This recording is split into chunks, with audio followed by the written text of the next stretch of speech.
friends, Kim from Stamping Imperfection. Welcome to my YouTube channel. If you're new here, I would love to have you click subscribe and click that bell to get notifications every time I upload a new video.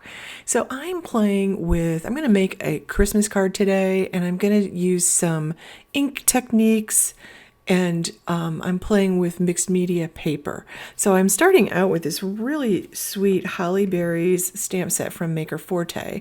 I've got some mixed media paper all pre-cut. I've got a piece of acetate, and I keep this on my desk because I've permanently marked this, dividing the card front in thirds, horizontally and vertically, and I use that for my rule of thirds. So when I'm having trouble deciding where I want to place a sentiment or an image on a card, I can actually use that, and I find it very helpful.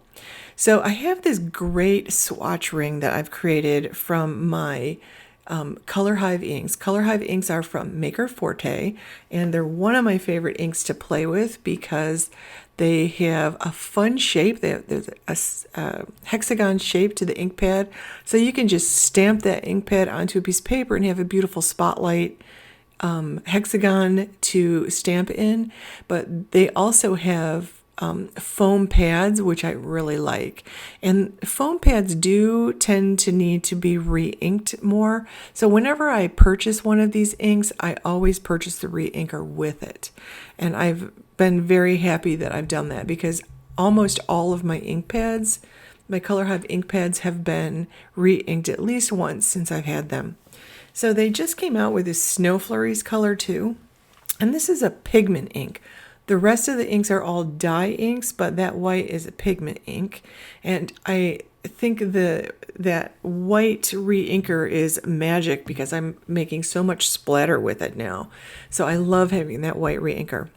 So I cut down a piece of mixed media paper to 4 1/4 by 5 1/2, and then I have the leftover piece. Whenever I do these smushing and dripping techniques, I actually really like to have two papers on hand so that I actually end up making 2 backgrounds at one time. So I'll be using my water, and I keep my water in a Mr. bottle. This is a Mr. Perfect PhD bottle. It's got the same kind of sprayer on top that the Distress sprayer has.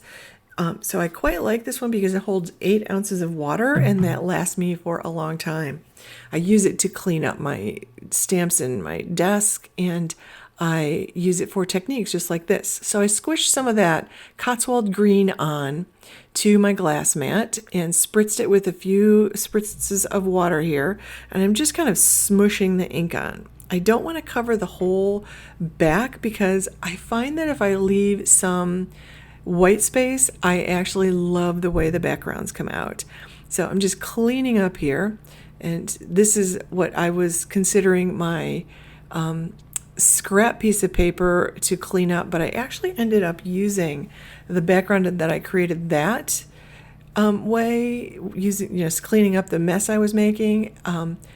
I created 2 gift tags for that, 2 nice size gift tags. Maker Forte has some really nice manila tags, by the way, and they make wonderful Christmas tags.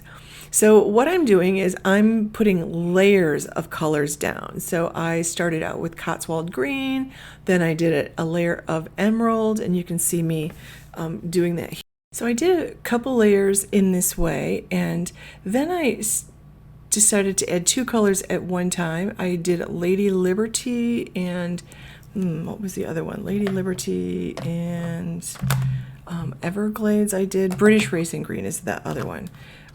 So I added those at once, and I just want to get some variation in color here, and I want to just lay down this base of color layers. Then I started using the acetate. So I did all the other colors. I did Tartan Teal, I did Blue Moon, Welsh Dragon. I just used this to create splatter now. And then between each layer, I am actually drying it with my heat gun and letting each layer dry. And here you can see with some of the splatter on there. And once I got that done all the way down to some black splatter, I put those aside to dry. So in the meantime, I went ahead and stamped all of the images, and I pulled out a few sentiments I really liked here, and I stamped everything. And I always use my Misty, just because I feel like I always need to stamp a second time. I like really dark, bold images.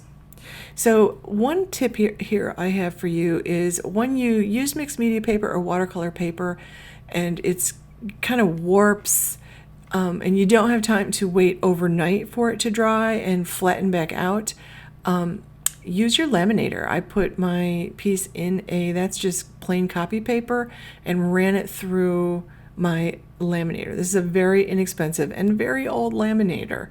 So I did this to both of those background pieces I created, to the one that I actually meant to create and the one that I was using just for the leftover ink, because why let that ink go to waste when you can make another background? But like I said, I did get 2 tags out of that, 2 nice big tags. And you can see there's a little burn mark on the back because when you're heating this, heating to dry, you need to keep the heat tool moving at all times or you can burn your paper. So I did go ahead and trim that panel down to 4 by 5 1/4. Then I put it on a card base, and here you can see after stamping the images, I just used a little of the inks with a damp paintbrush and painted it on the images. So I'm just picking out which one I want, and I'm trying to decide because it kind of blends in pretty easily. So what I decided to do while I was thinking it over in my head, I was putting foam squares on the back of those leaves. I decided to cut 5 1/4 inch strips from the leftover piece of red cardstock I had. And the rest of this went and helped create the tags that I created. And so when I put that holly and berry die cut down, it actually looks so much better with a little bit of red behind it. And I like using the strip idea. You can actually get dies online at different places to cut strips. And I like those dies, but it's so easy just to do it on your trimmer. It's not one of those things that you have to have. And if you do decide to get one, get the slimline size. That's all I'm going to say about that. So I'm just putting a little liquid glue, and I'm using my reverse tweezers here. It's so much easier. I love these tweezers. And I want just a tiny bit of the color of the background peeking through because it'll keep it nice and bright. And that's what I love about that background. It's nice and bright. I love all the layers. I probably did, 7 or 8 layers there. And I'm not done yet because I am going to add a little bit of white splatter when the card is done. So you can see I'm trying to just eyeball this and be consistent about this. If you want to be perfect, you can use like a paper shim between the layers so you get the same, or tag board and get the same spacing between each of the layers, but I'm not feeling all that fussy about that. And I left them so that they could go end to end from one side of the card to the other side of the card. So these red stripes kind of blend right into that red card base that I used. And that gives me a place to anchor my focal point here, which is this really pretty little holly and berry leaf. And I put glue on the center, so the center is attached to the card itself. Then I've got those nice big square adhesive foams underneath the tips of each leaf. So I've got lots of dimension there, and I like it. I'm just using my fingers to curl up the edges of those holly leaves. I'm going to add some white gel pen detail on the berries and in the leaves, although I'm finding it hard to see on the leaves, mostly because I think my gel pen is kind of dying here. And I play with it to try to get it to darken a little bit, but it's not really working. And I think it's time for a new one. I've had that one for probably a year. That has served me well, but it is time for a new one. And I definitely want to add some white splatter, and I wanted to show you that you can use these re-inkers. Like you could use your black re-inker to make black splatter, So the re-inkers make wonderful splatter. So I pulled out one of my clear blocks, put a couple drops, and really you only need one drop of the re-inker on the clear block, and then you just spritz it. I like to have a lot of water in there. I'm using a number 6 round brush, and you can flick it off the side, or my favorite way is just to really load up the paintbrush and then just tap it on with my finger. And I'm getting teeny dots because I'm not putting a ton of paint on at one time, and I'm holding it pretty close. So I'm getting bigger dots. And here I've added my sentiment. I also added some Nouveau drops around the card. I used a Christmassy red. I actually think this is called Red Berry, and these are the glossy ones, and that completes my card. I will have all the links below for the products that I used today, and I hope you enjoyed it. Please give this video a thumbs up. Thank you so much for watching, friends.